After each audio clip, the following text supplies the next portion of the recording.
ప్రభునందు నాకు అత్యంత ప్రియమైనటువంటి వారులారా, మన ప్రభువును రక్షకుడినైనటువంటి యేసుక్రీస్తు వారి యొక్క శుభనామంలో మీ అందరికీ నా హృదయపూర్వకమైన శుభములు వందనములు తెలియజేస్తున్నాను. ఉదయకాల సమయంలో దేవుని వాక్యాన్ని ధ్యానం చేసుకుందాం. ఈరోజు వాక్య ధ్యానం కొరకు మనం తీసుకున్నటువంటి లేఖన భాగము కీర్తన గ్రంథం 34వ కీర్తన 19వ వచనం చదువుకుందాం. నీతిమంతునికి కలుగు ఆపదలు అనేకములు, వాటన్నిటిలో నుండి యెహోవా వానిని విడిపించును. ఆమెన్. దేవుని నామునకు మహిమ కలుగును గాక. ఈ లేఖన భాగాన్ని మనం గమనించినట్లయితే, ఎవరైతే క్రీస్తు కొరకు నీతిగా బ్రతుకుతారో వారి జీవితంలో అనేకమైన ఆపదలు కలుగుతూ ఉంటాయి అన్న సత్యాన్ని ఇక్కడ తెలుసుకుంటున్నాము. అయితే దానికి ఒక శుభకరమైన వార్త మనకి ఏంటంటే, అనేకమైన ఆపదలు కలిగినప్పటికీ వాటన్నిటిలో నుండి యెహోవా దేవుడు మనల్ని విడిపించే దేవుడై ఉన్నాడు.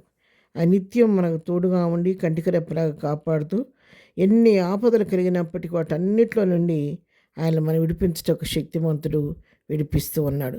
అవి విడిపించబట్టి మనకెదురవుతున్న సమస్యలు ఇంతవరకు వాటిని జయించుకొని ప్రభు కృపను బట్టి ముందుకు రాగలుగుతూ ఉన్నాం. ప్రియులారా, మరి నీతిమంతులుగా జీవించే వారికి శోధనలు అనేక రకాలుగా కలుగుతూ ఉంటాయి. అపవాది తనకి అనుకూలంగా ఉన్న వారి జోలికి అపవాది వెళ్ళదు. ఎందుకంటే వాళ్ళు దాని మనుషులే కాబట్టి, తనతో పాటు ఉండేవారు అనీతిమంతులుగా అవిశ్వాసులుగా జీవించేవారు, లోకంలో జీవించే వారిని గురించి అపవాది ఆలోచించదు, పట్టించుకోదు.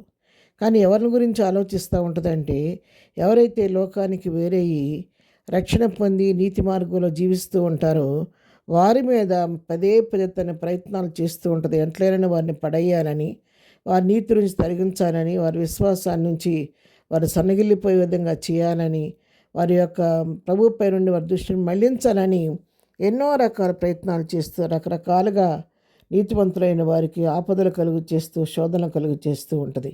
అయితే మనకి ప్రభు అయినటువంటి దేవుడు మనతో కూడా ఉండి, ఆయన సిలువలో సాతాను తల చిత్తగొట్టి జయోత్సాహం చేసి లేచిన దేవుడు కాబట్టి ఆ అపవాద తంత్రాలన్నీ కొట్టివేసి ఆయన మనపక్షంగా ఉండి మనకు విజయం ఇచ్చే దేవుడై ఉన్నాడు. మన జీవితంలో మన ఎదురవుతున్న శ్రమలను బట్టి మనం కృంగిపోకుండా, దిగులు పడకుండా, ప్రభు ఈ శోధనలో ఎందుకు నా జీవితంలో కలుగుతున్నాయి అని మన ప్రభువుని అడిగితే అది ఏ కారణం చేత శోధన ప్రభు మనకు తెలియచేస్తాడు. సాధారణంగా లోకంలో మనకు ఎదురయ్యే శోధనల గురించి మనం ఆలోచిస్తే 3 రకాలుగా శోధనలు మనుషులకు కలుగుతూ ఉంటాయండి. ఒకటి, మనంగా తెచ్చుకునే సమస్యలు కొన్ని ఉంటాయి. రెండోది, మన యొక్క విశ్వాసాన్ని పరీక్షించడానికి దేవుడే కొన్నిసార్లు కొన్ని సమస్యలు, కొన్ని శోధనలు మన జీవితంలో అనుమతిస్తూ ఉంటాడు. మరికొన్నిసార్లు దుష్టుడు మనలను ముందు చెప్పుకున్నట్లుగా ఆత్మీయంగా పడగొట్టడానికి మన మీద దాడి చేస్తూ ఉంటాడు. అయితే యోబు విషయాన్ని మనం గమనిద్దాము. యోబు జీవితంలో ఆయన ఏ విధంగా తప్పిదాలు చేసినవాడు కాదు, తనకు తెచ్చుకున్న శోధన కాదు యోబుది. కానీ యోబు జీవితంలో ప్రభువే అతను శోధించడానికి అపవాదికి అనుమతించినప్పుడు యోబుని అనేక రకాలుగా అపవాది శోధించింది. యోబు సమస్తాన్ని కోల్పోయాడు, కడుపును పుట్టిన బిడ్డలను కోల్పోయాడు, పశు సంపదను కోల్పోయాడు, ఆస్తి అంతస్తు హోదా అన్నీ కోల్పోయాడు. చివరకు తన శరీరం కూడా రోగగ్రస్తమయ్యి భయంకరమైనటువంటి ఆ కురుపులతో తన చెల్లపెంగుతో తన యొక్క శరీరాన్ని గీచుకుంటూ బూడిదలో కూర్చునే పరిస్థితి తను చేశాడు. అలాంటి పరిస్థితి తన జీవితంలో ఎదురైనప్పుడు కూడా యోబు నోటి మాటతో కూడా ఏ విధంగా ప్రభువుని దూషించలేదు, పాపం చేయలేదంటండి.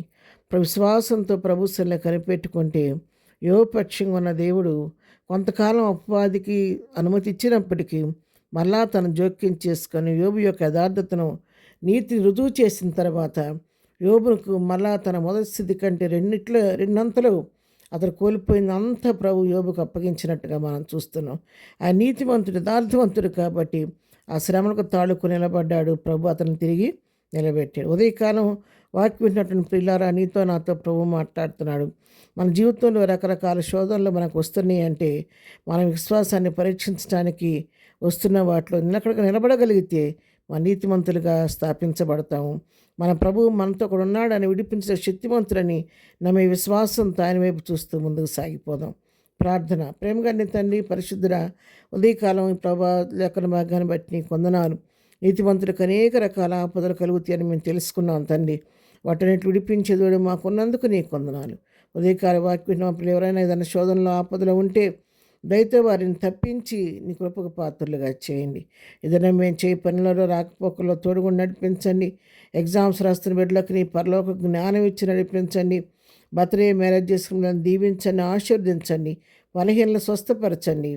కృంగిని వారిని లేవనెత్తండి. దుఃఖంలో ఉన్న వారిని ఓదార్చమని ప్రతి వారి పట్ల కృప చూపమని యేసునామంలో ప్రార్థించడిగి పొందుకొని ఉన్నాము తండ్రి. ఆమెన్. ప్రభు కృప సదాకాలం మనందరికీ తోడే నడిపించును గాక. ఆమెన్.